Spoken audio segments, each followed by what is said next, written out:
All right. Again, today is Tuesday. I believe it's the 23rd. Yes, today is Tuesday, the 23rd. And I canceled class today in person to give you all the time to go and work on your test, to also give me a chance to consume copious amounts of coffees and catch up on a little bit of just clarity in my own mind. 2.5 hours of sleep just did not quite cut it. Either way, I had intended to take us to the library this semester to help kind of any of you who have researching questions for your paper topics. The library computer lab in the past has always been very good about providing a crash course to anybody who is not familiar with using, good search methods for researching historical topics. Either way, I chose not to do that, rather to give you all this first, go round on a major assignment to, give you the extra day to go home and restudy and brush up on the last two chapters and take this test for us. Either way, use your time well to get ahead, just in case we don't make it all the way through notes this Thursday. I'm going to go ahead and record the notes that were going to be today/Thursday. So here we go. The scientific revolution, as I began talking about in class before I let you go today, is when we're discussing for this class period. And we're going to be talking roughly the years 1540 to the late 1700s, 1790, in there and abouts. So really the 16th, 17th, 18th centuries. That's when we're discussing right now. Either way, many inventions and discoveries that occurred during the 16th, 17th, 18th centuries would greatly influence the progress of global interactions and developments, while the focus on religious life was still all important, or very important. A new way of thinking was coming to prevalence in the modernizing parts of Europe and Asia. This new way focused on understanding scientific concepts and allowed understanding the forces of nature that were previously in the realm of the divine. So, again, this will, in a roundabout way, reduce the focus on answers sought by the commoners of the church. Religion is still going to be very important in all of these centuries that we're discussing, and very much so well after these centuries that we're discussing in this chapter. But the long term effect of the scientific revolution, though unintended by many of its scholars, the founding fathers of it, so to speak, the thinkers that are attributed with starting this revolution, the long term effects would reduce the focus that the church played in answering some of these great questions. New focuses on the scientific method would certainly come out from this period, which is, analyze, study, repeat, observe. All of these keywords we'll discuss more in the chapter in just a little bit. Either way, getting ahead of myself, back to my notes. This new way focused on understanding scientific concepts to allow, a greater understanding of things that were in the realm of the divine. These views and understandings of the scientific reasonings that supported the newest focuses of human existence would bring about a new desire for all of us, humankind, to understand our place in the world and in the universe or solar system as we would come to better understand it.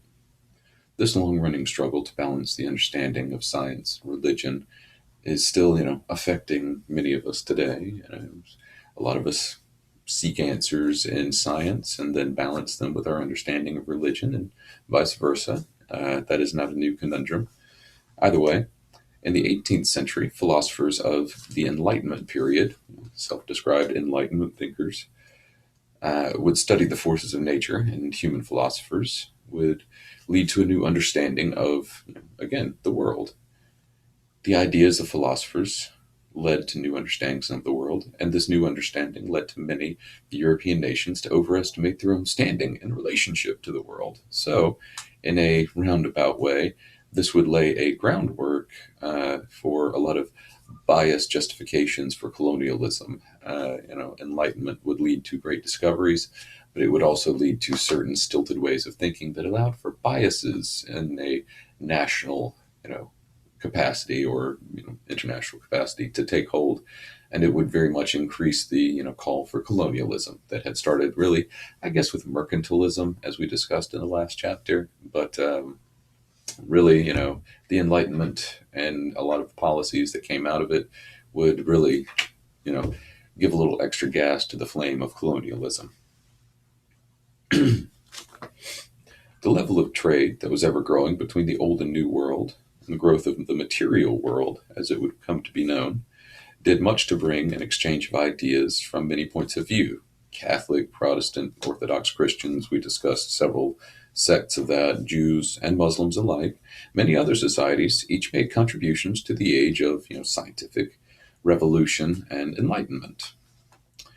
So, the Enlightenment period led to a growth in Europe that continued to feed into that military dominance, the military dominated economies that we discussed in the previous chapter, the fiscal military economy. Growing economies needed economic stability. Again, nature abhors a power vacuum. The need to create, stability led to the need for colonies. Mercantilism, again, playing heavily into that. Colonies called for more military tactics to control them. Well, that means that you have to feed the military and pay the people in the military. So that means you need more raw goods and more, things to trade to, give your national wealth, enough power and flexibility to grow your standing armies, control more colonies that way. And it's a continuous system. It feeds into itself. Governments realize that to, have greater armies, they need more goods to sell on the international markets to create wealth. And the desire for that wealth creates more colonies, which creates the need for more military. And this becomes a vicious cycle that leads to many, many, many wars throughout European and world history.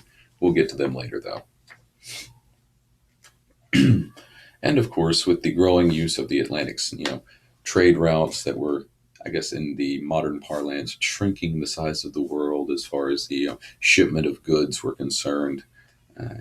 Raw materials and finished goods came from all parts of the world now into the great kingdoms and great empires. Many of these goods, many of these things, raw materials were gathered and were farmed, were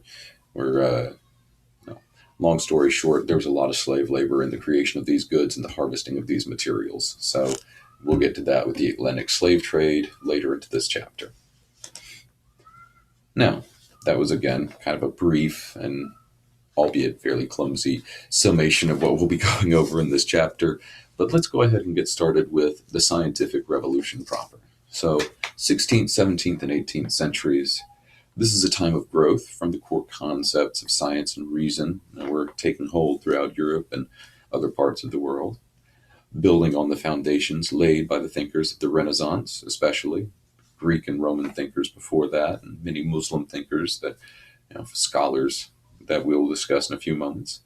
Scientists of the revolution led the charge in reducing the reliance on religion, unintentionally, again, in most cases, or the church's power, as we have discussed it, for answering all the questions of life and the universe. So again, the church had been the ultimate answer for, what is the purpose of life? Well, you went to what the church had told you Aristotle had said, if you were consulting anything about science or natural philosophy, as it was called at the time. Now, while many of the greatest scholars and thinkers of this era remained devout followers of their respective faiths, the efforts of Copernicus, Kepler, Galileo, Newton, Harvey, Leeuwenhoek would bring a new way of understanding the unseen world. As we'll discuss later, each of these men, scholars, again, held their faith in their own way. And in the case of Kepler especially, his argument for his acceptance of the new way that he proved mathematically that, the planetary motions happened in elliptical fashions, and many of his other theories. He said that when, I guess, asked if he was, or queried about, was he a religious man, how was this changing view of the solar system, not in direct confrontation with what the church had said, the solar system worked within the rules of. His response was that he saw the Ptolemaic view of the galaxy, of the solar system, and the Aristotelian view of it with the 10 crystal spheres that we'll discuss later. It was so clunky, for lack of a better way of saying that his perception of the Christian God was so perfect that this imperfect system that existed before his view could not be the product of the God that he believed in. So his religious beliefs actually, pushed his scientific endeavors in that way. Interesting correlation. We'll get to it later. Either way, the goal of the scientific revolution was never to directly deny the reality of divine supremacy. Rather, the scientist of this time introduced a new focus on observing nature and applying logic and the scientific method, as we'll come to know it later, to bring understanding through rigorous experimentation of radical theories.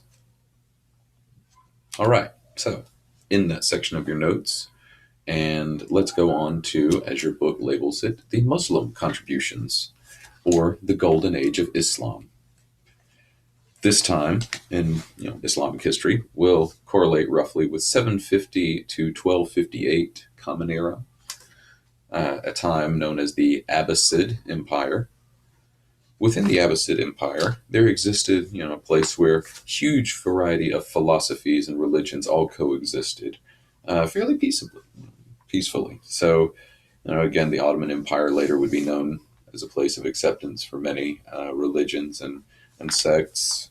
Wouldn't always remain that way, but for a time it was, an accepting place. And then there was a lot of acceptance in like the Polish-Lithuanian Commonwealth that we discussed from last chapter. Well, for the Islamic world, that kingdom was the Abbasid Empire, and from this fertile ground, so to speak, many of the Islamic thinkers incorporated the knowledge of the Greeks that had been saved for quite a while. And I'm going to pause this video and answer a student.